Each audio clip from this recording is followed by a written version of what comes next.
लेकिन इस रेस में सैलाब उन लोगों से आगे था।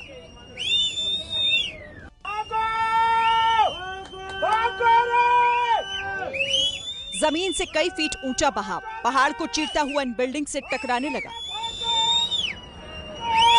मौत की इस आवाज को सुनकर वहां रहने वाले लोग जान बचाकर भागते दिखे।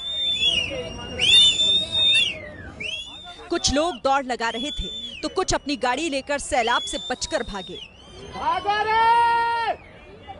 लेकिन इससे पहले कि सब लोग निकल पाते, सैलाब उन तक पहुंच गया।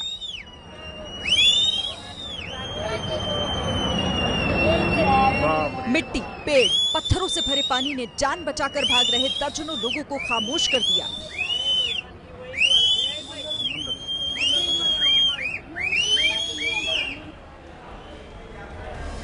सैलाब ने कुछ सेकंड्स के अंदर उस पूरे इलाके को मलबे में दबा दिया। जो बिल्डिंग्स कुछ मिनट पहले तक टूरिस्ट का स्वागत कर रही थी, वो मलबे के नीचे दब गईं।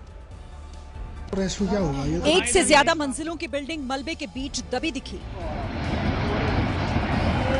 पहाड़ से आए कीचड़ ने बिल्डिंग को चारों तरफ से घेर लिया। धीरे धीरे जमा हो रहे मलबे के पास भी इतनी ताकत थी कि वो घरों को तोड़ ले जाए। सैलाब वाली तबाही के बाद अब एक या दो मंजिलों वाले घर मलबे के नीचे दब गए। उससे ज्यादा मंजिलों वाले घरों की छत बस दिखाई दी। थोड़ी देर पहले जान बचाकर भाग रहे लोग इसी मलबे के नीचे दब गए।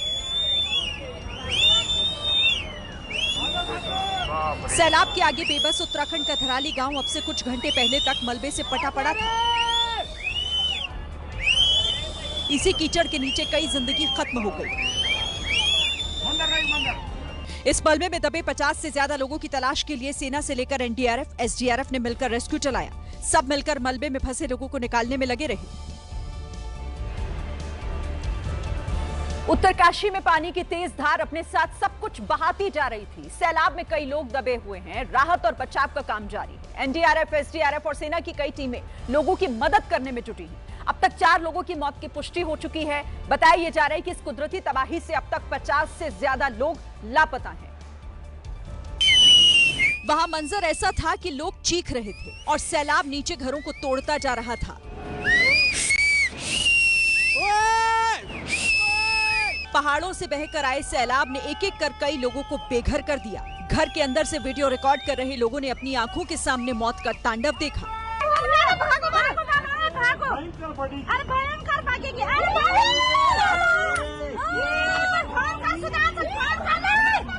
खीर गंगा के इस पर्यटन क्षेत्र में बड़े बड़े होटल और रिजॉर्ट्स थे। सैलाब ने सबको मिट्टी में मिला दिया। पतले से नाले में रास्ता बनाते हुए आए पानी ने उत्तराखंड के धराली बाजार की तस्वीर बदल दी। सैलाब वाली इस तबाही को अपनी आंखों से देखने वाले लोगों ने पूरे देश को बताया कि आखिर कैसे उनके गांव में तबाही मची। चश्मदीद के एक एक शब्द उत्तरकाशी के सैलाब के भयानक रूप को दिखा रहे हैं। आप देख सकते हैं पूरा जो ये गांव है, पता भी नहीं चल रहा। हमारा मार्केट था पूरा बर्बाद हो गया। यहाँ पे हमारा कल्प केदार मंदिर, तो सारा पता ही नहीं चल रहा है कि यहाँ पे कब मार्केट भी था। यहाँ पे आप देख सकते हो बहुत ही बुरी। और अभी कोई यही नहीं है कि आ भी सकती है अभी। कि उत्तरकाशी के धराली में आज जो कुछ हुआ वो डराने वाला है। बादल फटने के बाद पहाड़ से मलबे का इतना सैलाब आ गया कि जो रिहायशी इलाके की तरफ बढ़ता हुआ दिखा। तस्वीरों में आप देख सकते हैं कैसे पानी के साथ मलबा तेजी से रिहायशी इलाके की तरफ उतर रहा है। ये इतना खौफनाक मंजर है कि जिसे देखकर लोगों की सांसें अटक गई। आपको पूरा अनकट वीडियो दिखाते हैं जिसे देखकर इस विनाशकारी मंजर का आपको अंदाजा हो जाएगा। जिस जगह धरौली में ये फ्लैश फ्लड का मंजर दिखा वो गंगोत्री धाम जाते समय रास्ते में पड़ता है।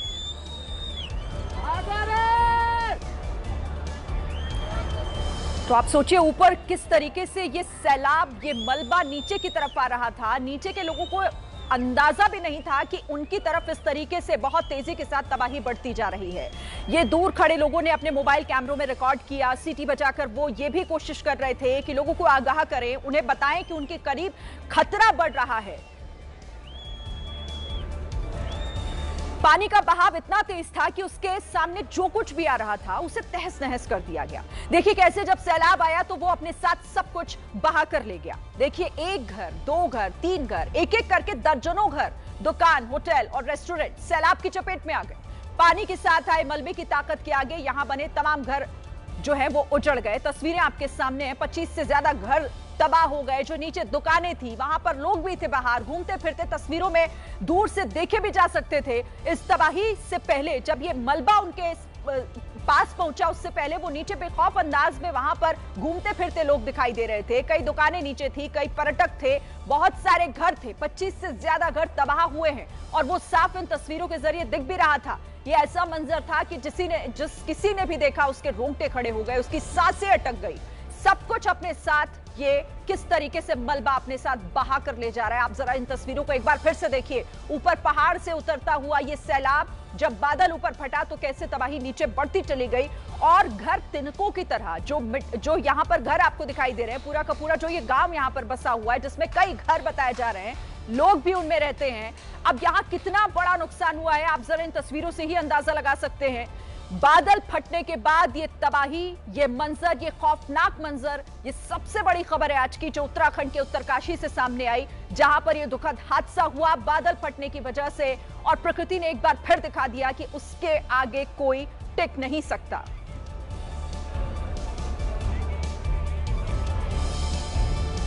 और इसी बीच आपको एक बड़ी खबर भी बता देते हैं। उत्तरकाशी में बादल फटने से 4 लोगों की मौत हो गई। अब तक 4 लोगों की मौत का आंकड़ा सामने आया है, लेकिन 50 से ज्यादा लोग जिनके लापता होने की भी खबर है।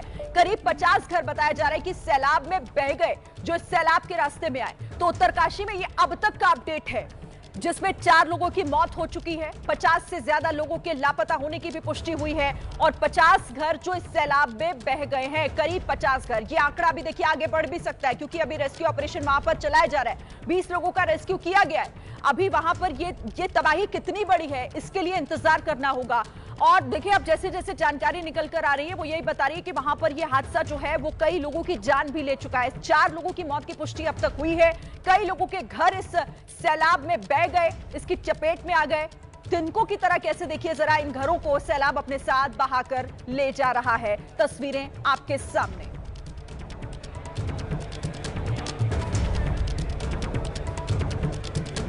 और हमारे साथ इस पर बात करने के लिए कई खास मेहमान और साथ ही हमारे सहयोगी भी जुड़ गए हैं। हमारे साथ लेफ्टिनेंट कर्नल मनीष श्रीवास्तव, प्रवक्ता है रक्षा मंत्रालय के। मैं सर सबसे पहले आप ही के पास आती हूँ और आप ही बता सकते हैं इस वक्त हमारे दर्शकों को कि क्या कुछ जानकारी मिल रही है, क्योंकि तस्वीरें वाकई डरा देने वाली हैं कि कितनी बड़ी तबाही वहां पर हुई है। जी, ये मैं आपको बता देता हूँ। सुबह जो जैसा मैंने पहले बताया था कि सुबह तकरीबन दोपहर में 2:45 बजे ये हादसा हुआ है और 15 मिनट में सेना की आईबीएच ब्रिगेड के तकरीबन 150 लोगों ने मोर्चा वहाँ संभाल लिया था रेस्क्यू एंड रिलीफ ऑपरेशन के लिए। ये rescue and relief operation continue हो रहे हैं तब से, और तब से जैसा आपने बताया कि 20 लोगों को अभी तक बचा लिया गया है। इसके साथ ही जितने भी सीनियर अधिकारी वहाँ पे हैं रेस्क्यू एंड रिलीफ ऑपरेशंस में, वो पर्सनली उसको मॉनिटर कर रहे हैं। कमांडर आईबीएच ब्रिगेड और लखनऊ से सेंट्रल कमांड के आर्मी कमांडर भी इसको पर्सनली मॉनिटर कर रहे हैं। अभी भारतीय सेना की केवल ये कोशिश है कि जल्दी से जल्दी और जितने ज्यादा से ज्यादा लोगों को बचाया जा सके, वो सेना का एक उद्देश्य है इस समय, जो हमेशा सेना का उद्देश्य रहता है। ठीक है सर, आप रहिएगा हमारे साथ, आगे भी आपसे बात करेंगे। एक बार जरा अपने संवाददाता जो उत्तरकाशी से हैं दिग्बीर सिंह बिष्ट हमारे साथ जुड़ गए, उनका रुख कर लेते हैं। दिग्बीर, जल्दी से बताइए अभी ताजा अपडेट क्या है? 4 लोगों की मौत की पुष्टि हो चुकी है, किस तरीके से वहां पर काम हो रहा है, और जरा तस्वीरें भी आपने आसपास की जरा दिखाइए हमारे दर्शकों को।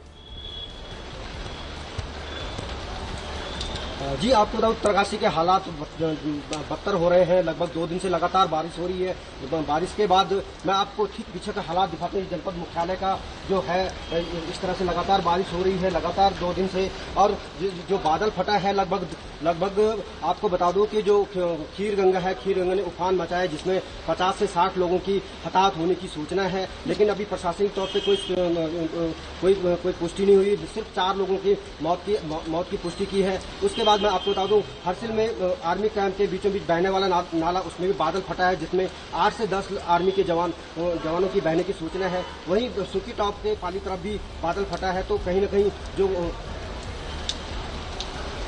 जी जी दिग्विजय, जिस तरह से आप देख रहे हैं ये जो मौसम है, मौसम लगातार बना हुआ है। 2 दिन से लगातार बारिश हो रही है और मैं ठीक दिखा सकता हूँ अपने कैमरामैन को, थोड़ा ऊपर तक दिखाएं जहाँ तक लगातार बारिश हो रही है और बादल लगे हुए हैं। और झमाझम बारिश के बाद जो रेस्क्यू कार्य है उसमें भी कहीं न कहीं दिक्कतें आ रही है। और जो मार्ग है गंगोत्री नेशनल हाईवे लगभग 3 से 4 जगहों पर पूरा अवरुद्ध हो रखा है। नेताला के पास जंगल आने से मार्ग बंद पड़ा है, बिशनपुर पड़ा है और मनाली के पास मार्ग बंद पड़ा है, वही आपके टॉप में मार्ग बंद पड़ा है।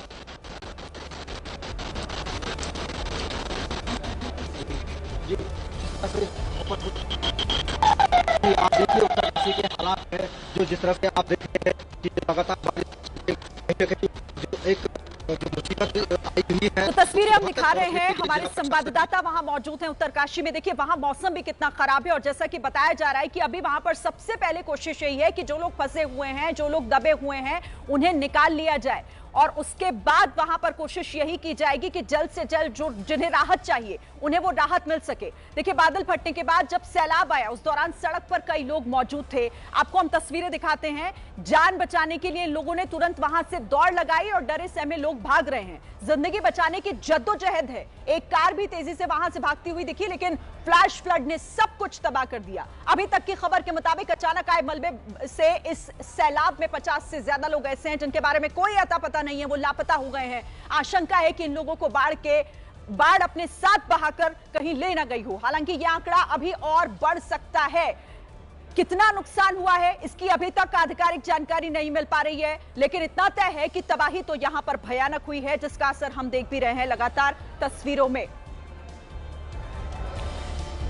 तो 4 लोगों की मौत की पुष्टि और सबसे पहले वहां पर रेस्क्यू ऑपरेशन चलाया जा रहा है, क्योंकि कितने लोग इसमें दबे हैं, कितने लोग यहां पर इस सैलाब की चपेट में आए हैं, कितना नुकसान हुआ है, ये अभी कुछ भी कहा नहीं जा सकता। क्योंकि सबसे पहले कोशिश यही है कि जिन्हें मदद की जरूरत है, जो इस सैलाब में हताहत हुए हैं, उन तक रेस्क्यू टीमें पहुंचे और उन्हें वहां पर राहत पहुंचाई जा सके।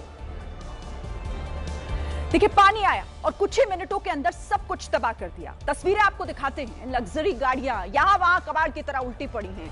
सैलाब ने इन गाड़ियों को इतना नुकसान पहुंचाया कि गाड़ियां पूरी तरीके से क्षतिग्रस्त हो चुकी हैं। आसपास जो घर हैं वो भी पानी में तैर रहे हैं, घरों के अंदर मलबा घुस चुका है। देखिए आप, लग्जरी गाड़ी जो इस सैलाब की चपेट में जब आई तो सब कुछ यहां पर तहस नहस हो गया। खिलौने की तरह यहां पर गाड़ियां बहती दिख रही हैं और पता नहीं कितनी ऐसी गाड़ियां होगी। ये तो हम तस्वीरों में आपको चंद गाड़ियां दिखा रहे हैं, लेकिन न जाने कितना ऐसा, चाहे घर, मकान, गाड़ी, सब कुछ मलबे के नीचे दबा हो सकता है। उस सैलाब के साथ बह चुका है। यहाँ पर कुछ भी नजर नहीं आ रहा, चारों तरफ पानी ही पानी दिख रहा है और सैलाब में बह गई गाड़ियां, जो इस वक्त आपकी टीवी स्क्रीन पर हम वो तस्वीरें दिखा रहे हैं जो लोगों ने रिकॉर्ड की हैं। और हमारे साथ कई मेहमान भी बने हुए हैं। गंगा आह्वान की सदस्य मल्लिका भनोट इस वक्त हमारे साथ जुड़ी हुई है। मल्लिका जी, मतलब एक बार फिर से कुदरत ने दिखा दिया कि जब वो अपने पे आती है तो कुछ भी नहीं बचता है, सब कुछ बहा कर ले जाती है। एक हमने केदारनाथ देखा था और आज हम उत्तरकाशी, उत्तराखंड से ही एक बार फिर वैसी तस्वीरें देख रहे हैं। ये बहुत ही दुखदाई है और ये केवल मैं ये नहीं कहूंगी कि ये प्रकृति का ही है, ये काफी कुछ मैनमेड डिजास्टर है।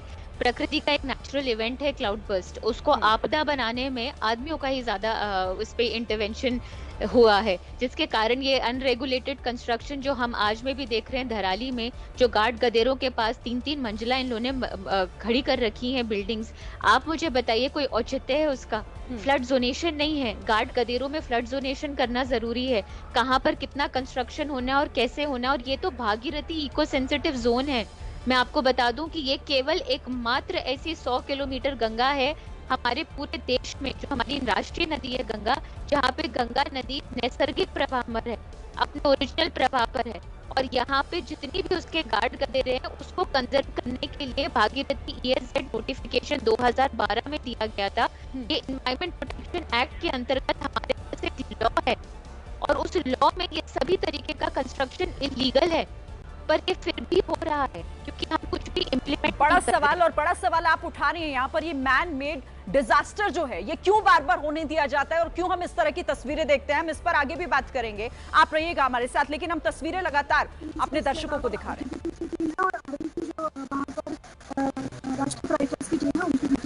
और जो क्यों नहीं पहुंच पाया, और जो अभी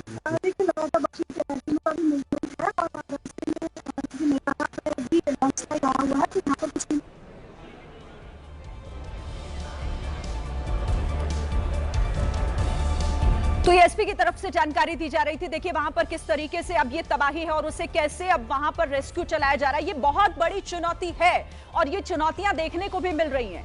हमारे साथ हमारे संवाददाता दानिश इस वक्त जुड़ गए हैं, उनका रुख करते हैं और जानते हैं कि उनके पास अभी ताजा जानकारी क्या है। दानिश बताइए जरा, क्या कुछ हो रहा है वहां पर, किस तरीके से काम हो रहा है, क्या अपडेट आपके पास?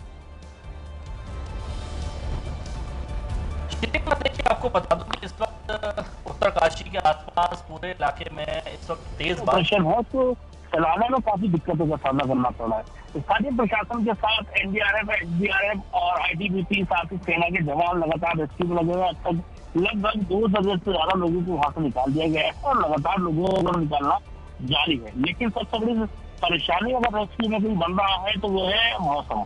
मौसम लगातार परेशान कर रहा है क्योंकि काफी एक बड़ी टुकड़ी सेना की और एसडीआरएफ की देहरादून से जानी थी, लगभग 100 लोगों की, जो हेलीकॉप्टर के माध्यम से पहुंचाई जानी थी, लेकिन हेलीकॉप्टर नहीं हो पाए। इस वजह से कोई भी लोग वहां नहीं पहुंच पाए। बाय रोड सभी लोग वहां पर पहुंचने की कोशिश कर रहे हैं। साथ ही मुख्यमंत्री पुष्कर सिंह धामी को भी देहरादून आना था एक कार्यक्रम का, वो यहाँ से बाहर से देहरादून आकर के सीधा उनका कार्यक्रम था उत्तरकाशी जाने का, लेकिन पाए तो ये कार्यक्रम भी फिलहाल चलता हुआ दिखाई दे रहा है।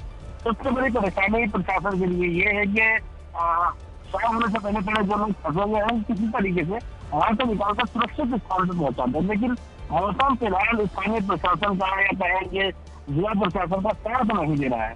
इसलिए तो दिक्कत ये आ रही है कि जो लोग किनारे के पास थोड़ी फंसे हुए हैं, जो दिखाई दे रहे हैं एसडीआरएफ, एनडीआरएफ को या सेना के जवानों को, उनके काम तक पहुंचना ये भी अपने आप में बड़ी चुनौती है क्योंकि मौसम साथ नहीं दे रहा है और मौसम लगातार वहां पर खराब है, बारिश भी हो रही है, जिस वजह से वहां रेस्क्यू में एक बहुत बड़ा चैलेंज लोगों के सामने है। इसी बीच एक बड़ी खबर भी बता दें, आपदा प्रभावित हर्षिल से इस वक्त की बड़ी जानकारी मिल रही है। हर्षिल में 8 से 10 सेना के जवानों के बहने की आशंका है।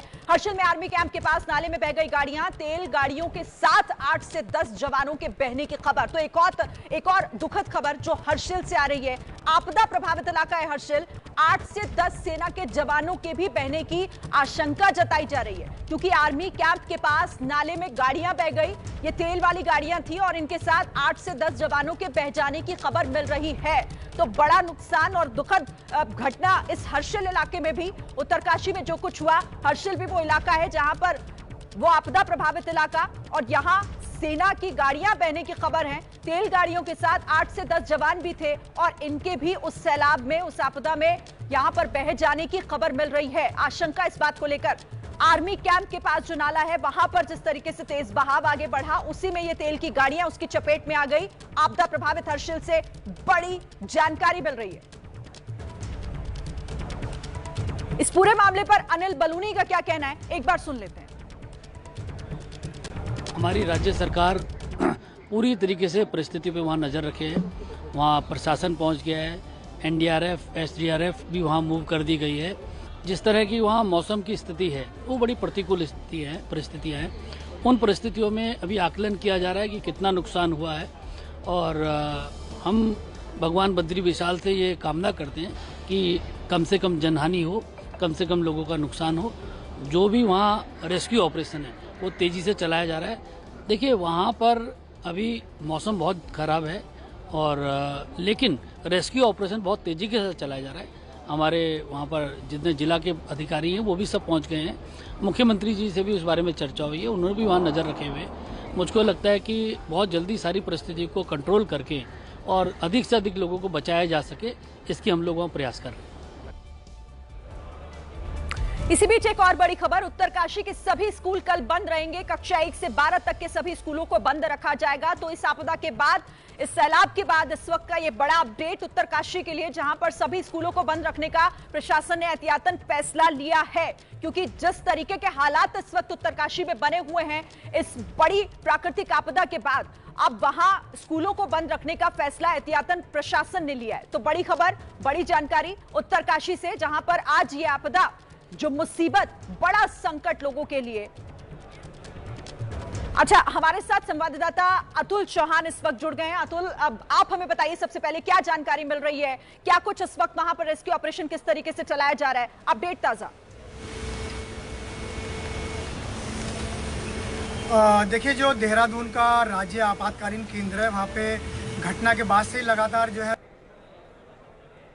अपडेट आ रहे हैं और अभी थोड़ी देर पहले ही जो उत्तरी कमान, सेना के जो उत्तरी कमान के बड़े अधिकारी हैं उनको भी राज्य आपातकालीन केंद्र में बुलाया गया था और उनसे विचार विमर्श हुआ कि किस तरीके से सेना, क्योंकि थोड़ी देर पहले ही पता चला है कि उत्तर काशी को जोड़ने वाला जो मार्ग था वो भी बह चुका है, यानी कि जो एसडीआरएफ की या एनडीआरएफ की टीमें सड़क मार्ग से उत्तर काशी के लिए जा रही थी वो भी, उनका भी पहुंचना मुश्किल है क्योंकि एक जो मेन सड़क थी वो बह गई है।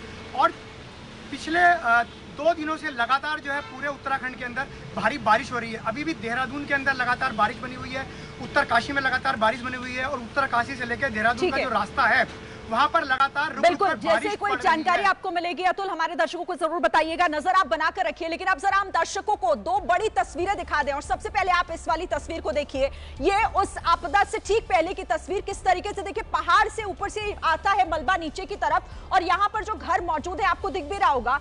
यहाँ पर इस घर को, ये 25 से ज्यादा घर हैं जो सीधा यहाँ पर लोग भागते दौड़ते आपको दिखाई दे रहे होंगे। ये देखिए आपको इस रेड सर्कल के अंदर ये लोग जो छोटे छोटे दिखाई दे रहे हैं दौड़ते हुए, गाड़ियां यहाँ पर, क्योंकि उन्हें कहीं ना कहीं इस बात का अंदाजा हो गया था कि पहाड़ की तरफ से उनकी तरफ ये संकट, ये बड़ी मुसीबत आ रही है। और देखिए घरों के घर जो इसकी चपेट में आए, सब कुछ तहस नहस हो गया, सब यहाँ पर खत्म हो गया। जिन लोगों को आभास हुआ था वो दौड़ते हुए यहाँ पर दिखाई दे रहे हैं। बड़े बड़े मकान, बड़ी बड़ी बिल्डिंग्स यहाँ पर नीचे, क्योंकि मार्केट एरिया भी था, टूरिस्ट भी कई थे।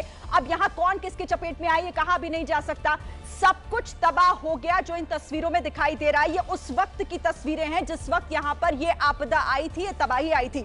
अब जरा आप मेरे साथ इधर आइए, आपको तबाही के बाद का मंजर दिखाते हैं, जब आपको समझ आएगा कि वहां पर जो वो घर थे यहाँ सब कुछ मिट चुका है। तबाही के बाद आपको चारों तरफ सिर्फ ये बड़े बड़े पत्थर, ये मलबा, ये गाद सिर्फ यही नजर आएगी। यहाँ पूरे इलाके में जो घर थे वो सब कुछ तबाह हो चुके हैं, खत्म हो चुके हैं। तस्वीरें आपके सामने ये देखिए, यहाँ पर घर थे, ये सब कुछ अब खत्म हो गया है। चारों तरफ आपको ये मटमैले कलर का ये जो दिखाई दे रहा है ये गाद है, ये जो पहाड़ों की तरफ से मलबा गिरकर आया था वो यहाँ पूरे तरीके से फैल चुका है।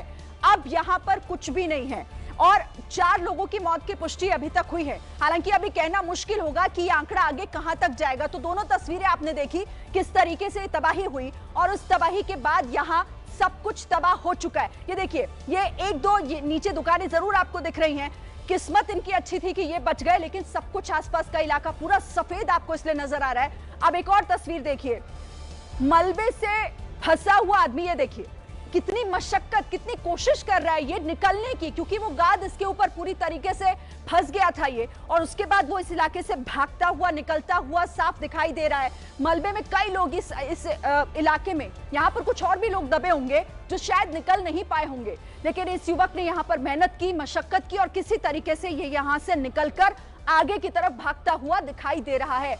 और ऐसे आप सोचिए न जाने कितने लोग होंगे बिल्कुल इस शख्स की तरह जो कोशिश तो कर रहे होंगे लेकिन शायद वो नहीं निकल पाए होंगे, लेकिन इस मलबे से ये युवक जरूर यहां से निकलने में कामयाब रहा है। और ये वही इलाका है जहां पर जब ऊपर पहाड़ से सैलाब आया तो ऐसे ही कुछ लोग जिन्हें कुछ पता नहीं था कि आखिर उनकी तरफ किस तरीके की ये मुसीबत आ रही है, ये सैलाब आ रहा है, और यहां से ये निकलने में किस तरीके से कामयाब हो गया। तो उत्तरकाशी में ये संकट बड़ा है और युद्ध स्तर पर वहां इस वक्त रेस्क्यू ऑपरेशन चलाया जा रहा है। रेस्क्यू ऑपरेशन के लिए Harsil army, SDRF, NDRF, ITBP, राजस्व विभाग, आपदा विभाग की टीमें संयुक्त रूप से इस वक्त काम कर रही है। रेस्क्यू टीमें ये पता लगा रही हैं इस वक्त कि कहां पर लोग फंसे हो सकते हैं। मलबे में जिंदगी बचाने की ये जंग इस वक्त हर लेवल पर जारी है। आपको हम तस्वीरें दिखा रहे हैं, सेना कैसे वहां रेस्क्यू ऑपरेशन चला रही है। घर टूट चुके हैं, मकान टूट चुके हैं, दुकानें मलबे के साथ बह चुकी है। अब उनके नीचे जो लोग फंसे हैं मलबे के भीतर, उन्हें निकालना एक बहुत बड़ी चुनौती। ऊपर से बारिश भी हो रही है, अंधेरा भी वहां पर शुरू हो चुका होगा। पहाड़ का वो इलाका है उत्तरकाशी का, और यहाँ पर कई तरह के चैलेंज के बीच ये तमाम लोग जो उन्हें फंसे हुए लोगों को निकालने की हर मुमकिन कोशिश में लगे हुए हैं। रेस्क्यू टीमें जिनके लिए बड़ा चैलेंज है कि कहां लोग फंसे हैं, उन्हें किस तरीके से निकालना है और सही सलामत उन्हें किस तरीके से मदद पहुंचानी है, वहां से निकालना है, जिंदा निकालना है। ये बहुत बड़ा चैलेंज है। आप सोचिए पहाड़ पर जब प्रलय आई है तो किस तरीके से लोगों के लिए बहुत बड़ी मुसीबत लेकर आई है। जो कुछ हुआ उसके बाद लगा मानो उत्तराखंड में आज बादलों में छेद हो गया है, क्योंकि बादल सिर्फ एक जगह नहीं फटा है बल्कि 3 अलग अलग जगहों पर एक साथ 25 किलोमीटर के दायरे में ही बादल फट गए, जिससे बड़ा विनाश हुआ। और सबसे ज्यादा जो नुकसान हुआ है वो धराली इलाके में हुआ, जिसकी तस्वीरें आपको हम लगातार दिखा रहे हैं। आप देख रहे हैं इन तस्वीरों के जरिए, जहां बादल फटने के बाद पहाड़ से उतरे फ्लैश फ्लड में धराली का एक बड़ा इलाका गायब हो गया। दूसरी तस्वीर आप सूखी टॉप की देख रहे हैं, यहां पर भी बादल फटने के बाद तेजी से फ्लैश फ्लड के साथ मलबा नीचे आया। तीसरी तस्वीर पासी में बसे हुए हर्षिल की है, जहां पर बादल फटने के बाद बड़े नुकसान की खबर है। ये 3 तस्वीरें, धराली, हर्षिल, सूखी टॉप, इन तीनों जगहों पर ही अलग अलग जगहों पर बादल फटा है। उत्तरकाशी के ये 3 अलग अलग इलाके और तीनों जगहों पर बड़ा नुकसान हुआ है, तबाही बहुत बड़ी हुई है। आप तस्वीरों में भी देख सकते हैं कि कैसे यहां पर बादल फटने के बाद हर जगह आपको पानी, मलबा सिर्फ दिखाई देगा, और कैसे यहां पर जो लोग कुछ देर पहले दिखाई दे रहे थे, पहली तस्वीर अब बार बार इसलिए आपको दिखा रहे हैं कि कैसे नीचे सब कुछ सामान्य लग रहा था और अचानक से सब बदल जाता है। थोड़ी देर पहले जान बचाकर भाग रहे लोग इसी मलबे के नीचे दब गए। सैलाब के आगे बेबस उत्तराखंड का धराली गांव अब से कुछ घंटे पहले मलबे से पट गया था और इसी कीचड़ के नीचे कई जिंदगियां खत्म हो गई हैं। तस्वीरें आपके सामने। तो 2 तस्वीरें, ये पहली तस्वीर जिसमें तबाही आती हुई साफ दिख रही है, नीचे घर दिख रहे हैं, पूरा गांव दिख रहा है, पूरा मार्केट दिख रहा है, लोग भी आपको, जब आप ध्यान से देखेंगे इन तस्वीरों को तो लोग भी आपको नजर आ जाएंगे। दूसरी तस्वीर तबाही के बाद की है, जब चुनिंदा आपको छोटे मोटे घर यहां पर दिखाई दे रहे हैं, लेकिन सब कुछ सपाट मैदान की तरफ दिखाई दे रहा है, बिल्कुल उसकी तरह कि यहां जैसे कुछ था ही नहीं।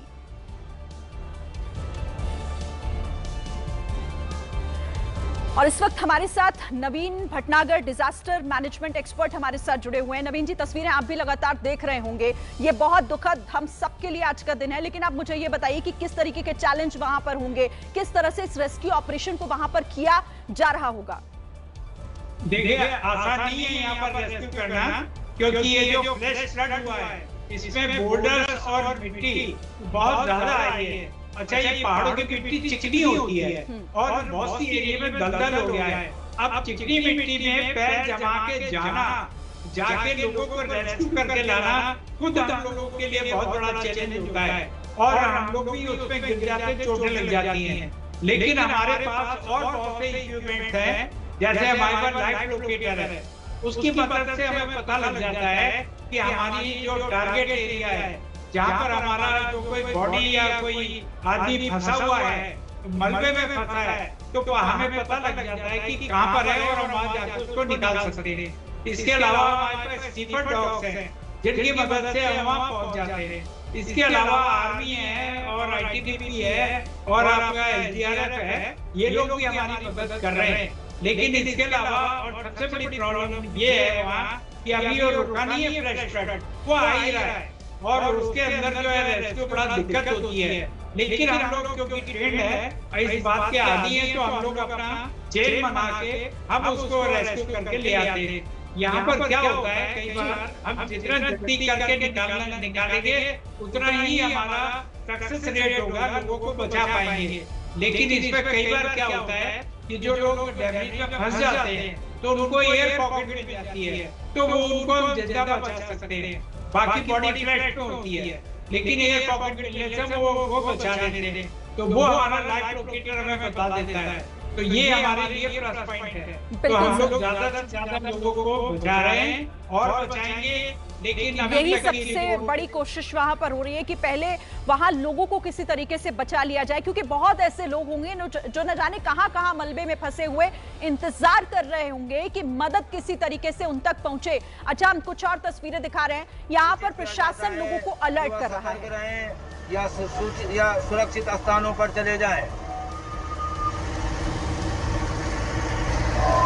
सभी लोगों को सूचित किया जाता है, गंगा नदी का जलस्तर लगातार तीव्र गति से बढ़ रहा है। नदी के किनारे रहने वाले लोग सतर्क रहें या फिर सुरक्षित स्थानों पर चले जाएं।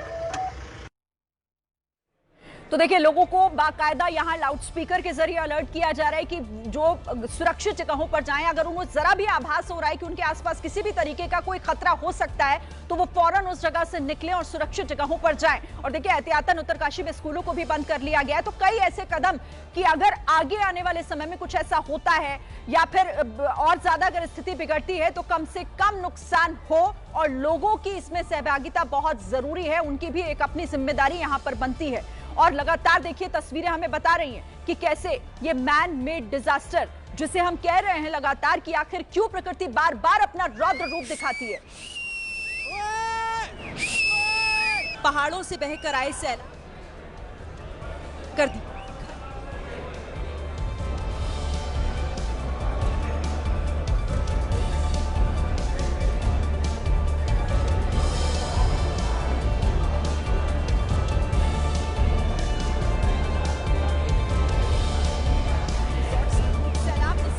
और ये वो तस्वीरें हैं जो सबसे पहली तस्वीरें हमने इस आपदा की देखी थी, जब नीचे सब कुछ सामान्य, लेकिन जैसे ही आप नजर उठाकर ऊपर की तरफ इस तस्वीर में देखेंगे तो आपको समझ आएगा कि कैसे मौत का ये सैलाब नीचे उतर कर आ रहा है।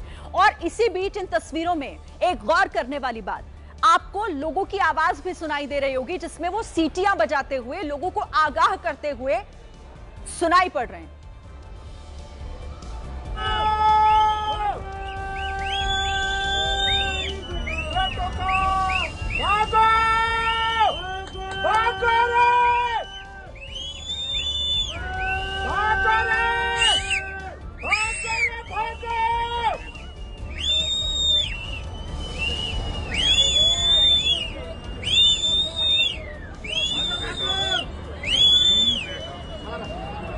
तो ये जो सीटियों की आवाज आप सुन रहे हैं, आपको लग रहा होगा कि लोग यहाँ सीटियां क्यों बजा रहे हैं, शोर क्यों मचा रहे हैं। तो देखिए, सीटियों का इस्तेमाल खासतौर से पहाड़ों में इस तरीके के इलाकों में इसलिए होता है क्योंकि ये कोई आज की नहीं, ये बहुत पुरानी परंपरा है। ये ट्रेडिशनल तरीका हम इसे कह सकते हैं। मुसीबत के समय पर सीटी बजाकर लोगों को आगाह किया जाता है ताकि उस सीटी की आवाज दूर तक लोगों के कानों में पहुंच सके।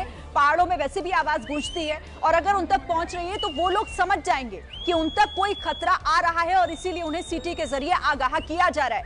पहले पुराने समय में जब हम तकनीकी इतने ज्यादा इंप्रूव नहीं थे, तब इस तरीके के इस्तेमाल किया जाता था और ऐसे ही सीटियां बजाकर लोगों को आगाह करने का काम होता था, जो इन तस्वीरों में भी साफ दिखाई दे रहा है। क्योंकि यहाँ पर उन लोगों तक आप कैसे अपनी बात पहुंचाएंगे, इसीलिए सीटी बजाकर फौरन बिना देर किए, इसे आप ऐसे भी समझ सकते हैं कि जितनी देर में आप किसी को फोन करेंगे, जितनी देर में आप किसी तक संपर्क करने की कोशिश करेंगे, उससे पहले आपकी सीटी की आवाज शायद उस इलाके तक पहुंच जाएगी, उन लोगों तक पहुंच जाएगी और लोग आगाह हो सकेंगे। और यही इसका मकसद भी इस वीडियो में।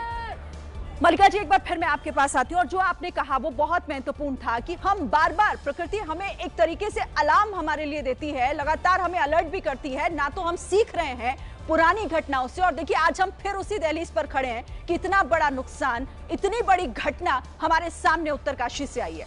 मल्लिका बनोट, आपदाएं आती हैं, इनकी जो हमारी याद होती है ना, वो 1 या 2 सालों तक रहती है। आज हम 2013 की केदारनाथ की आपदा के बारे में बात कर रहे हैं। 2013 की आपदा के बाद ये बार बार ये डिस्कशन हुआ था कि अब हम यहाँ पे फ्लड प्लेन कंस्ट्रक्शन नहीं होने देंगे, उत्तराखंड में आपका हाइड्रो पावर प्रोजेक्ट कंस्ट्रक्शन नहीं होएगा। आप उसके बाद देखिए कि क्या हुआ, वहाँ पे 4 धाम रोड वाइडनिंग प्रोजेक्ट आया है, जो लगातार वहाँ पे सड़क को बिल्कुल माने पे वो 12-12 मीटर की सड़क चौड़ीकरण कर रहे हैं, लैंडस्लाइड जोन बना रहे हैं, वहाँ पे रेलवेज आ रही हैं, वहाँ पे अनरेगुलेटेड टूरिज्म हो रहा है, कंस्ट्रक्शन दोबारा से फ्लड प्लेन पे हो रहा है। हमें कहीं तो ये समझना पड़ेगा। एक सेकंड के लिए रोकना चाहती हूँ। हमारे साथ इस वक्त सांसद अनिल बलूनी साहब हमारे साथ जुड़ गए हैं। अनिल जी, आप भी लगातार इस पर नजर बनाए होंगे। मैं चाहती हूँ कि आप हमें बताएं कि इस वक्त वहां से क्या अपडेट मिल रहा है, कैसे रेस्क्यू ऑपरेशन चलाया जा रहा है, कितना नुकसान उत्तरकाशी में अब तक।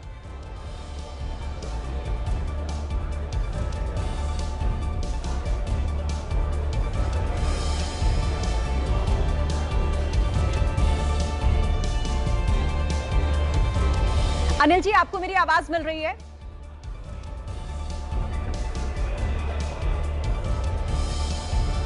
अनिल जी, आप सुन पा रहे हैं मुझे? ठीक है। अनिल जी, मैं आपसे जानना चाहती हूँ, आप भी लगातार इस जो भी कुछ हुआ है आज उत्तरकाशी में उस पर नजर बनाए हुए हैं, किस तरीके से रेस्क्यू ऑपरेशन चलाया जा रहा है, इस वक्त स्थिति मौजूदा वहां पर क्या है, हमारे दर्शकों को बताइएगा। देखिए, बहुत ही पीड़ादायक और दुखदायक घटना हुई है। आप सब जिस तरह के दृश्य आप सब लोग देख ही रहे होंगे, बहुत ही पीड़ादायक दृश्य हैं। और जैसे ही घटना की सूचना मिलने के बाद हमारा जिला प्रशासन और राज्य प्रशासन सभी बड़ी सक्रियता के साथ इस परिस्थिति से निपट रहा है। हमारी एसडीआरएफ और एनडीआरएफ के लोग भी रेस्क्यू ऑपरेशन में लगे हैं। साथ ही प्रशासन के द्वारा जो भी कम से कम हानि हो सके इसके लिए सब लोग प्रयास कर रहे हैं। भारत सरकार के द्वारा भी लगातार इस पर नज़र रखी जा रही है।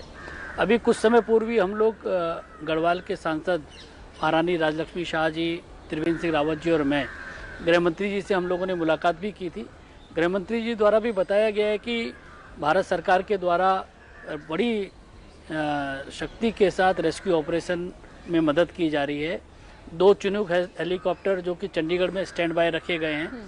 इसी प्रकार से सरसावा जो हमारा सहारनपुर का एयरबेस है, वहाँ पर भी हमारी तरफ से 2 Mi-17 हेलीकॉप्टर्स हैं। सेना की एक कॉलम भी वहाँ पहुँचने वाली है। पूरी तरीके से रेस्क्यू ऑपरेशन चल रहा है और अभी पूरा जो फोकस है हम लोगों का इस बात है कि कम से कम जान माल की हानि हो, कम से कम जीवन का नुकसान हो सके।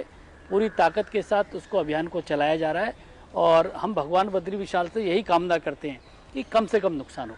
जी अनिल जी, आपने भी बताया कि खुद गृह मंत्री से आपकी बात हुई और गृह मंत्री ने भी लगातार इस पूरे घटना पर अपनी नजर बनाए हुए हैं। प्रधानमंत्री भी इस पर दुख जाहिर करने के साथ साथ बोल चुके हैं कि सबको मदद जितनी जल्दी हो सके वो पहुंचे। ये बताइए कि कोई आंकड़ा अभी तक क्लियर हो चुका है? ये कहना जल्दबाजी होगी, लेकिन फिर भी अभी तक हताहतों की संख्या, क्योंकि वहां पर हम देख रहे हैं लोग दौड़ते भागते नजर आ रहे हैं जो तस्वीरें। देखिए, अभी हमारा पूरा फोकस इस बात पर है कि रेस्क्यू ऑपरेशन कितनी सफलता के साथ चले, कितनी जान माल की कम से कम हानि हो, लोगों के जीवन को बचाया जाए, किस प्रकार से रेस्क्यू ऑपरेशन को सफलता के साथ चलाया जाए। तो एक आंकड़े के ऊपर अभी हम लोग दिमाग लगा रहे हैं। हमारा पूरी शक्ति इस पे है कि कम से कम नुकसान हो और जो लोग वहाँ फंसे हैं उनको किस प्रकार से निकाला जाए। पूरा प्रशासन और पूरा एनडीआरएफ, एसडीआरएफ इसी व्यवस्था में लगा है और मुझे लगता है कि कुछ समय के बाद हम लोगों को आपको जो आकलन है वो बताने की हालत में होंगे। जी अनिल जी, 4 धाम यात्रा भी इस वक्त चल रही है और बेहद संवेदनशील ये पूरा इलाका भी एक बहुत बड़ा चैलेंज और बहुत बड़ा संकट इस इलाके के लिए इस वक्त वहां पर।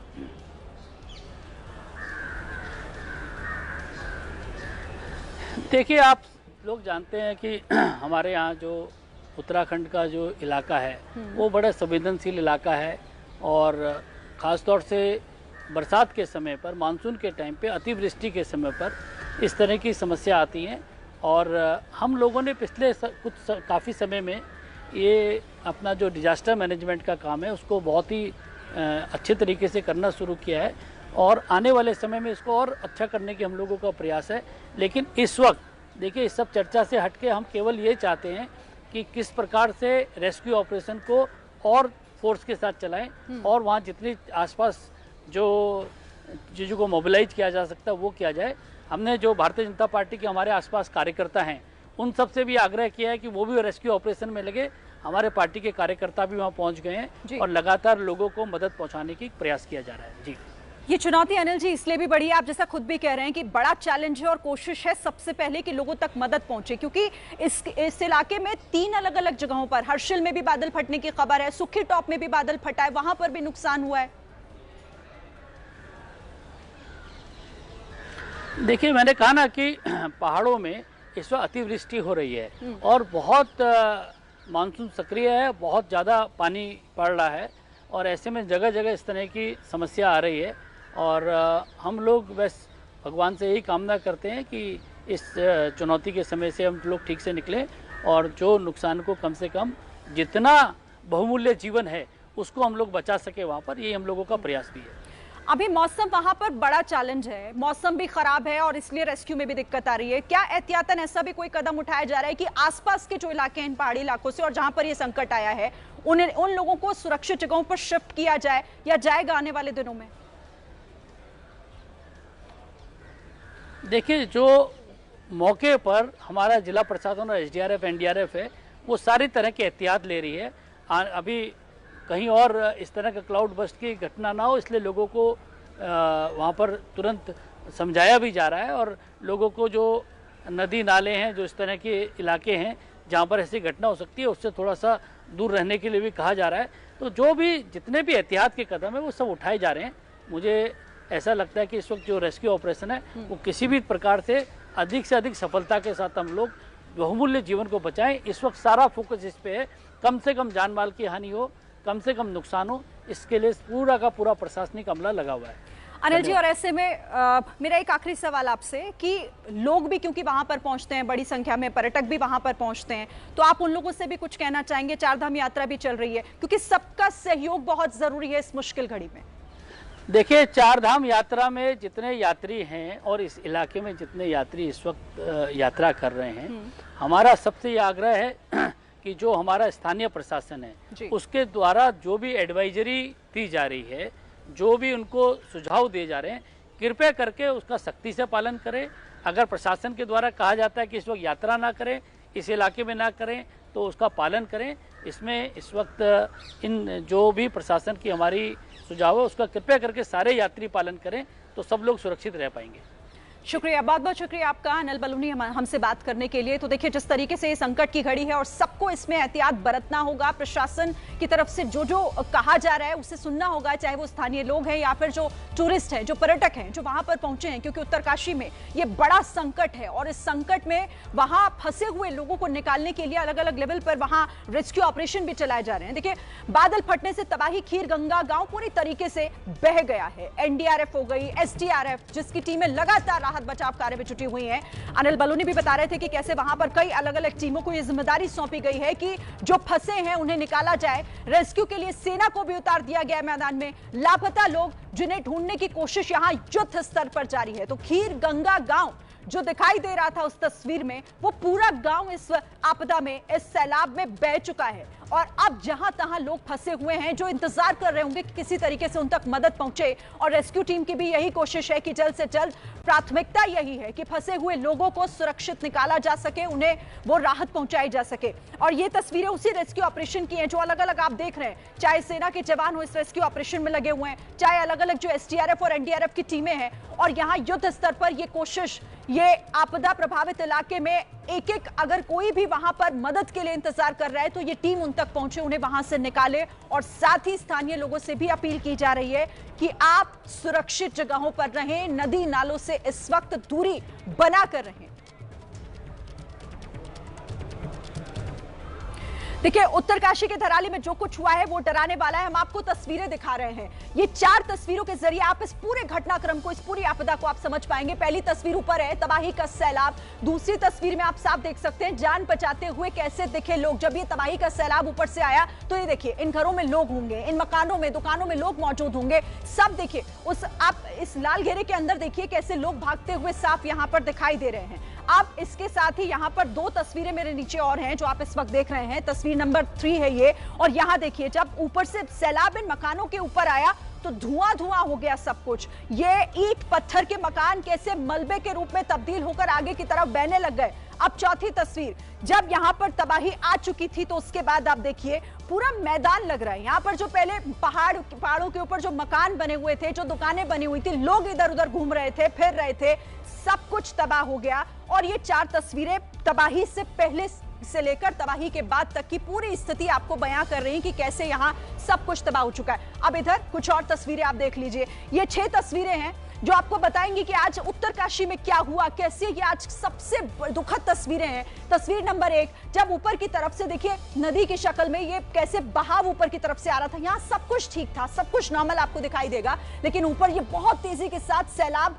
एकदम से जब बादल ऊपर फटा तो नीचे की तरफ आता है और फिर ये पूरा गांव जो है, ये खीर गंगा गांव, जहां पर ये छोटे छोटे मकान आपको दिखाई दे रहे हैं, ये कलरफुल घरों की छतें आपको दिखाई दे रही हैं, सब कुछ इसकी चपेट में आ गया। फिर ये दूसरी तस्वीर है, दूसरी तस्वीर में भी आप देख सकते हैं कि पानी पानी चारों तरफ, मलबा, सैलाब, सब कुछ आपको दिखाई दे रहा है। ये घर मकान कुछ उल्टे पड़े हुए, टूटे पड़े हुए दिख रहे हैं। अब ये तीसरी तस्वीर है और ये सैलाब के बाद की तस्वीर है। जो मकान थे, जो दुकानें हैं, वो कैसे टूट फूट मच गई है चारों तरफ। ये पूरा गांव क्योंकि पूरी तरह उजड़ चुका है। अब चौथी तस्वीर है ये, और चौथी तस्वीर में ये अलग एंगल से आपको ये दिखाएगी कि कैसे ऊपर की तरफ से जब बादल फटा था, पूरा मौसम खराब इसमें साफ दिखाई दे रहा है, और ये कैसे पूरी नदी पूरा अपने पूरे आसपास के इलाके को बहाकर ये नाला, ये सैलाब लेकर जा रहा है। और दो तस्वीरें और हैं जहां ये देखिए, ये पूरा गांव है खीर गंगा गांव जो आपको दिख रहा है, और ये देखिए साइड से आता हुआ ये मलबा, और वो सब कुछ अपने चपेट में ले लेता है। यहाँ पर लोग भी आपको देखिए इस जगह आपको दिखाई देंगे कि कैसे इसकी चपेट में आ गए, जो लोग दौड़ते हुए दिखाई दे रहे थे। और ये आखिरी तस्वीर जो मलबे के बाद कैसे लोग फंसे हुए हैं। अब बहुत बड़ा संकट है रेस्क्यू टीम के लिए कि कैसे लोगों को निकाला जाए, लेकिन जो वहां लोग हैं उनकी जुबानी आपको सुनाते हैं कि जब ये सैलाब आया तो क्या कुछ हुआ।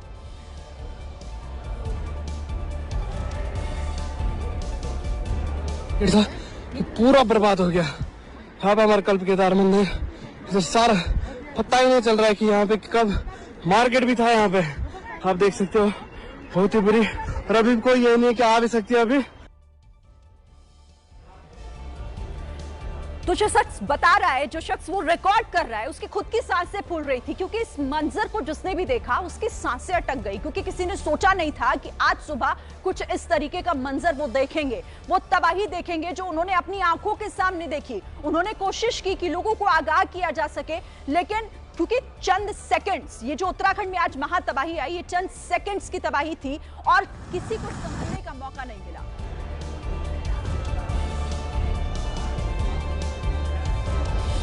तो अब देखिए, यहां पर बड़े लेवल पर, युद्ध स्तर पर कहा जाए तो गलत नहीं होगा कि लोगों तक मदद पहुंचाने की कोशिश की जा रही है। जो तस्वीरें हमने उत्तराखंड में केदारनाथ के समय पर देखी थी, दुखद है, दुर्भाग्यवश आज हमने फिर से वो तस्वीरें देखी, और इस बार उत्तरकाशी में वो प्रलय आई जिसमें लोग अपनी जान बचाकर भागते दिखे, लेकिन कैसे वो नाकामयाब हो गए।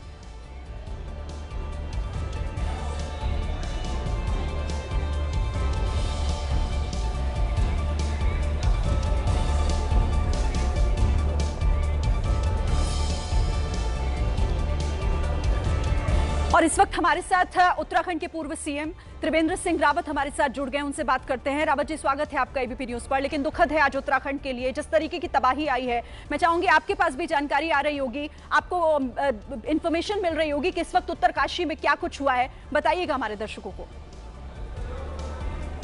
देखिए, लगभग 1:30 बजे के करीब ये आपदा आई है जी, और लोकसभा सत्र क्योंकि स्थगित हो गया था, तो हम उस समय सदन से बाहर थे।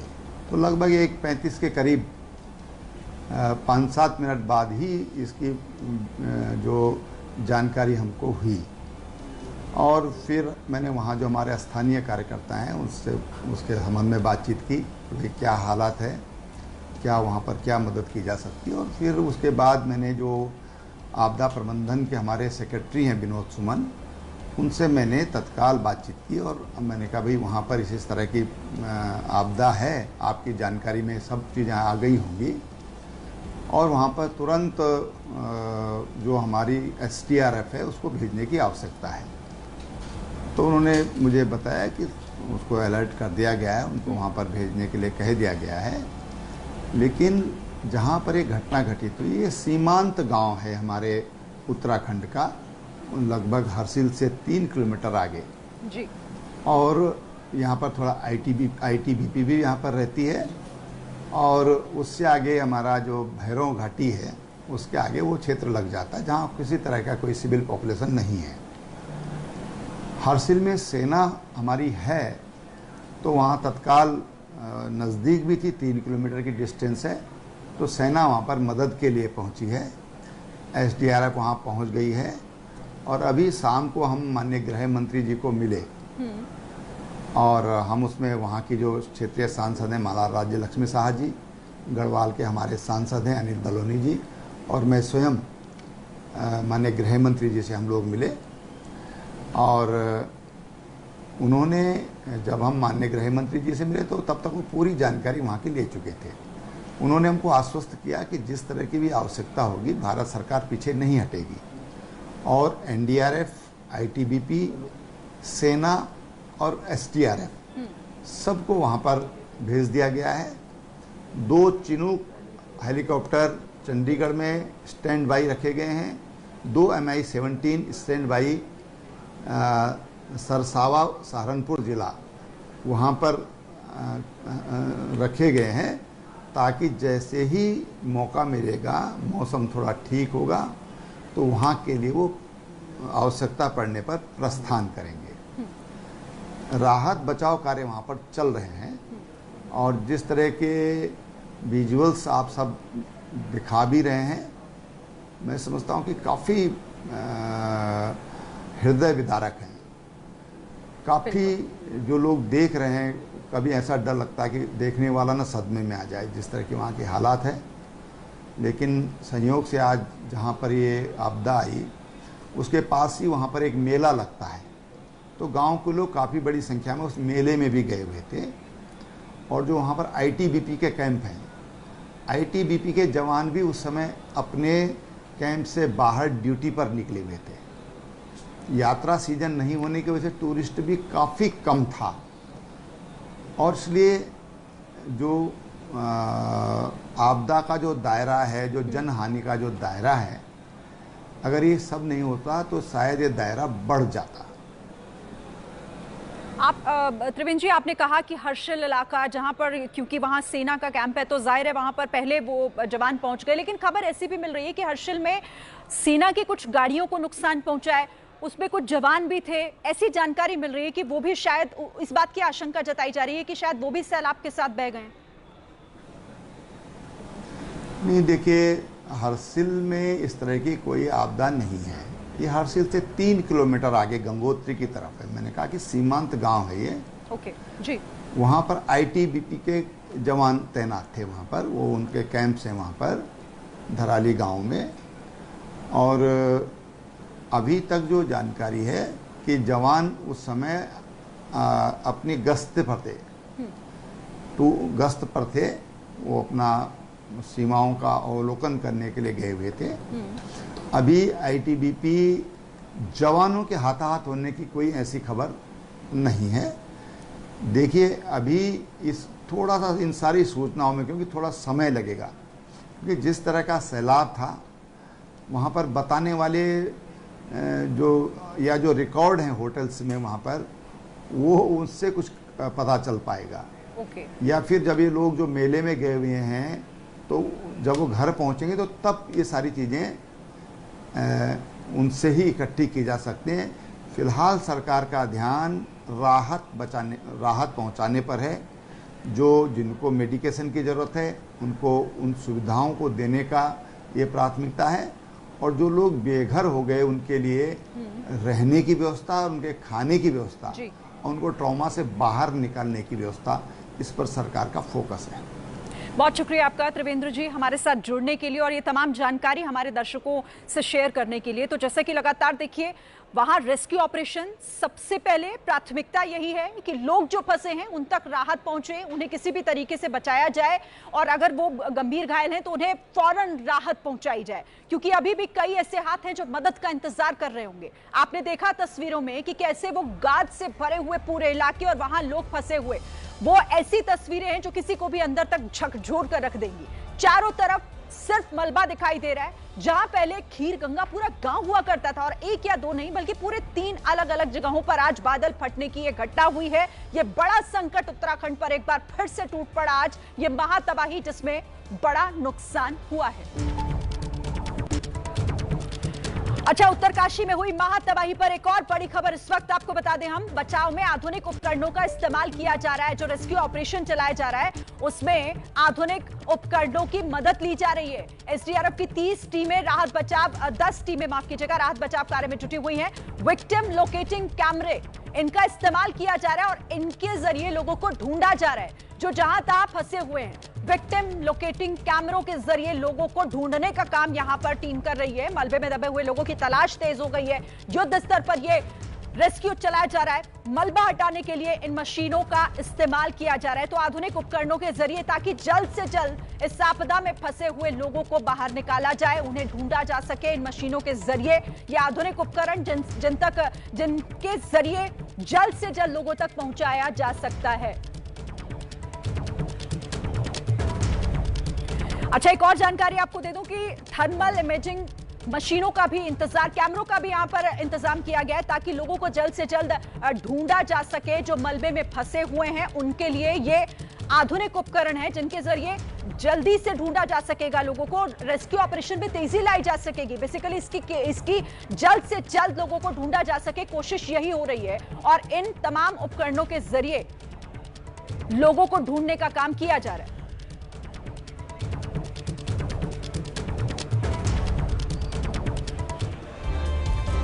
तो देखिए, जैसी तस्वीरें आपने अब तक देखी उसमें दिखा कि उत्तरकाशी में जिस वक्त मौत का सैलाब आया, उस वक्त खीरगंगा के इस इलाके में घरों के अंदर, होटलों के अंदर, रेस्टोरेंट के अंदर सैकड़ों लोग मौजूद थे। जैसे ही पहाड़ों से सैलाब के आने की आवाज आई, लोग जान बचाकर भागने लगे थे।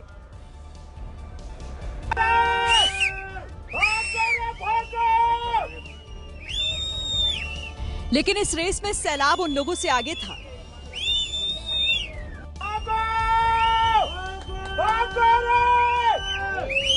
जमीन से कई फीट ऊंचा बहाव पहाड़ को चीरता हुआ इन बिल्डिंग से टकराने लगा। मौत की इस आवाज को सुनकर वहां रहने वाले लोग जान बचाकर भागते दिखे।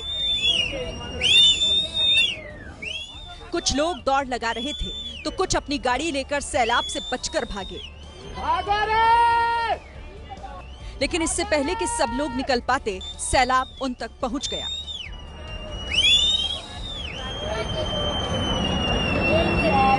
मिट्टी, पेड़, पत्थरों से भरे पानी ने जान बचाकर भाग रहे दर्जनों लोगों को खामोश कर दिया।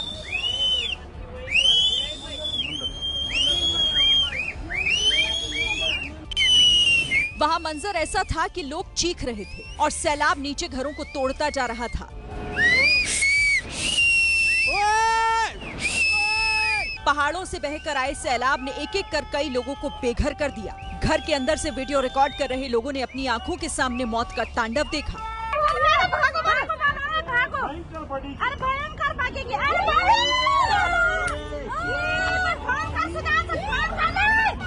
खीरगंगा के इस पर्यटन क्षेत्र में बड़े बड़े होटल और रिजॉर्ट्स थे। सैलाब ने सबको मिट्टी में मिला दिया। पतले से नाले में रास्ता बनाते हुए आए पानी ने उत्तराखंड के धराली बाजार की तस्वीर बदल दी।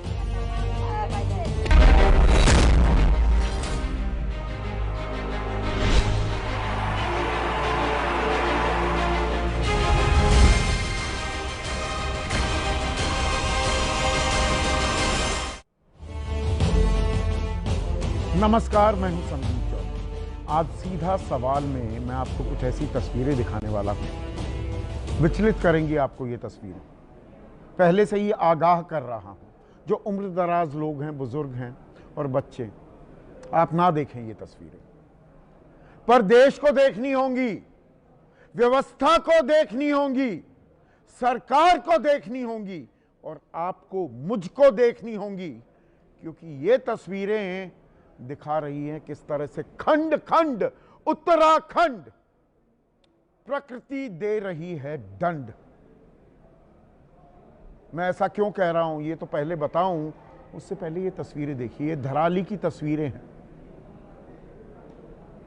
ऐसा सैलाब आया, ये 2 बजे खबर आई, बादल फटा, क्लाउड बर्स्ट, और उसके बाद तबाही का ऐसा मंजर। आप देखिए, लाल घेरा बनाकर हम दिखा रहे हैं, यहां पर लोग भागते हुए, एहसास हुआ, ऊपर से आवाज आ रही है, भागो भागो भागो। और कैसे ताश के पत्तों की तरह ढह गए मकान, रिजॉर्ट्स।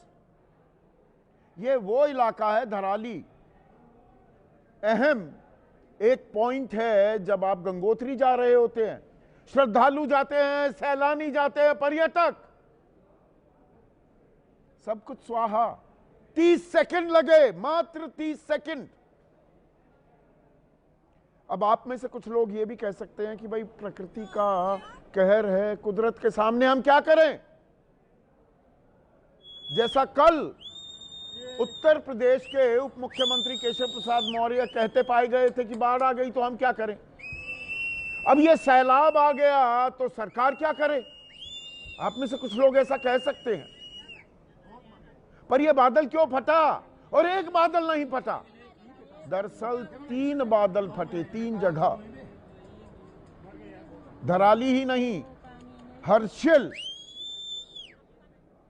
ये धराली से भी ऊपर हर्षिल गंगोत्री के रास्ते आप जा रहे हैं, सबसे बड़ा टूरिस्ट स्पॉट दरअसल हर्षिल है। और सुखी टॉप, वहां पर भी बादल फटे। अब कितने लोग इसमें मरे होंगे अभी अंदाजा लगा पाना मुश्किल है। अभी तो 4 लोगों की मौत की पुष्टि हुई है, 50 से ज्यादा लोग लापता हैं। पर यह आंकड़ा पूरी जिम्मेदारी के साथ मैं कह रहा हूं, यह बहुत बढ़ने वाला है। हर्षिल में 8 से 10 सेना के जवान, उनके बहने की भी खबर आ रही है। मैं क्यों कह रहा हूं कि आंकड़ा और बढ़ेगा? वो 3 तस्वीरें दिखाइए। ये कुदरत का कहर पहली बार थोड़ा हो रहा है उत्तराखंड में। ये एक सिलसिला बनता जा रहा है। आज की तो ये 3 तस्वीरें मैं आपको दिखा रहा हूं, धराली, हर्षिल, सुखी टॉप। और सड़क किस तरह से बीच में जोशीमठ जाने वाली जो सड़क है वो कैसे टूट गई, गायब ही हो गई। वो तस्वीर भी अभी मैं आपको दिखाने वाला हूं। सड़क ही नहीं, पर लगातार जो ये घटनाएं हो रही हैं, भूस्खलन, क्लाउड बर्स्ट, क्यों हो रहा है? 3 तस्वीरें और दिखाता हूं। आज की तस्वीर, 2021 की भी आपको तस्वीर दिखाता हूं, 7 फरवरी की। चमोली में एक ग्लेशियर फटा, ये जो तिरमठ मलारी रोड है, किस तरह से टूटी। अब चमोली की तस्वीरें दिखा रहा हूं 2021 की। ग्लेशियर का एक बड़ा हिस्सा टूटकर नीचे गिर गया। नदियों में भीषण बाढ़ आ गई, जैसे खीर गंगा में आ जाती दिखी। धराली में 200 से ज्यादा लोग लापता हो गए, 200 से ज्यादा, और 100 से ज्यादा शव बरामद हुए। बाकियों का तो पता ही नहीं लगा। और 12 साल पहले लिए चलता हूं, इसमें मैं 2 साल पहले जो जोशीमठ में मकानों में दरारें आ रही थी, वो मीडिया हल्ला करता रह गया, हम सवाल उठाते रह गए, वो सवाल ही दब गए। अब लोग दब रहे हैं मलबे में, जैसे सवाल दब गए। जैसे केदारनाथ में 2013 में जो हुआ, जून 2013 को बादल फटा था ऐसे ही। और तब सरकार ने, उत्तराखंड सरकार ने क्या बताया था कि 5700 लोग को हम प्रिज्यूम्ड डेड मान रहे हैं, मौत हुई है। 5700 लोगों की, 5700, स्लिप ऑफ टंग नहीं है दर्शकों। और बाद में कहा गया, हमें बताया गया 6054 लोगों की मौत हुई। 6054 लोग, ऐसे ही बादल फटा था। आज जो हुआ है, ये झकझोर देने वाली तस्वीरें हैं, दिमागों की नस फट जाए दिमाग की। पर ये आलम क्यों? सिर्फ कुदरत का कहर है या कुछ और वजह है? कुछ बातें आपके सामने पेश करना चाहूंगा मैं दर्शकों। उत्तराखंड में जो लैंडस्लाइड, भूस्खलन होता है, भाई होता है पहाड़ों में, बारिशों में होगा। आप में से बहुत से लोग अभी सर खुजला रहे होंगे, ये इतना परेशान क्यों हो रहा है संदीप चौधरी, चिल्ला क्यों रहा है? चिल्लाना पड़ता है, व्यवस्था गूंगी, बहरी, अंधी हो गई है, कान में तेल डालकर सो रही है। और पूरी जिम्मेदारी से यह बात मैं कह रहा हूं, कड़वी ही बात सही। और क्यों कह रहा हूं?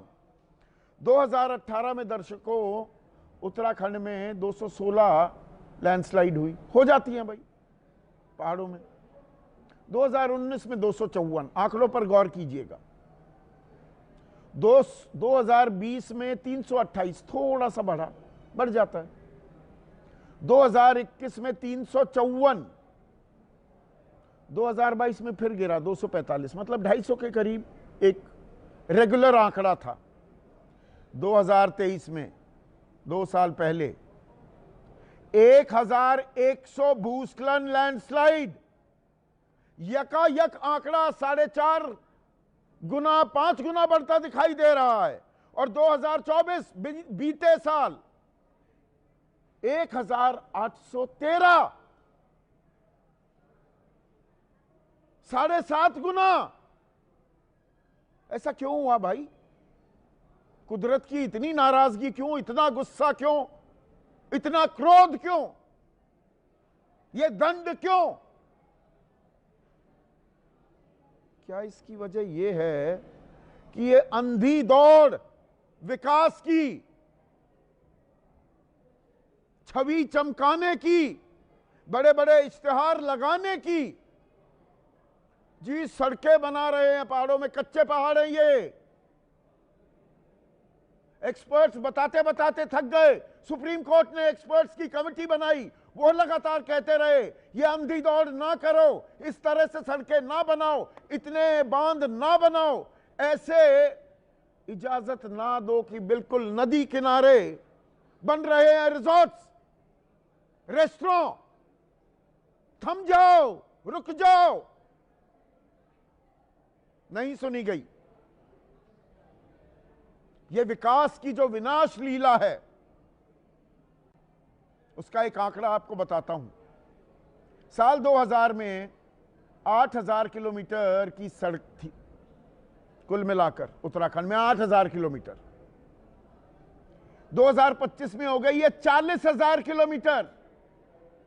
अब आप में से फिर कुछ लोग कहेंगे पेट में दर्द क्यों हो रहा है संदीप चौधरी, क्या पहाड़ों में सड़कें नहीं बननी चाहिए? बननी चाहिए, पर क्या इतनी बेतहाशा सड़कें बना दो फिर कुदरत कहे कि गलत किया, वो धंस जाएं, दब जाएं? कितने लोग दबे थे, अभी तक तो मलबे से निकाल ही नहीं पाए। मैं 12 साल पहले की केदारनाथ में जो बादल फटा था, उसके बाद जो लोग मलबे में दबे, बहुतों का तो कभी पता नहीं लगा, ना लगेगा। अब एक और आंकड़ा, 50,000 हेक्टेयर जमीन जहां जंगल थे, अब वो जंगल नहीं रह गए हैं, जंगल ही खत्म हो गए। 20 सालों में 50,000 हेक्टेयर, इसमें 8,760 हेक्टेयर वहां तो खदान हो कार्य हो रहा है, माइनिंग। 7,539 हेक्टेयर सड़कें बनाने के लिए जंगल काट दिए गए। 2,332 हेक्टेयर, ये आपको कोई नहीं बताएगा, ये पावर डिस्ट्रीब्यूशन लाइंस की भाई बिजली देनी है। हाइड्रो पावर प्लांट प्रोजेक्ट्स के लिए 2,295 हेक्टेयर, और बाकी ये छोटे मोटे काम जो होते रहते हैं, विकास विकास विकास, 20,999 हेक्टेयर। तो क्या हम पहले से ही कह रहे थे कुदरत को, आ कुदरत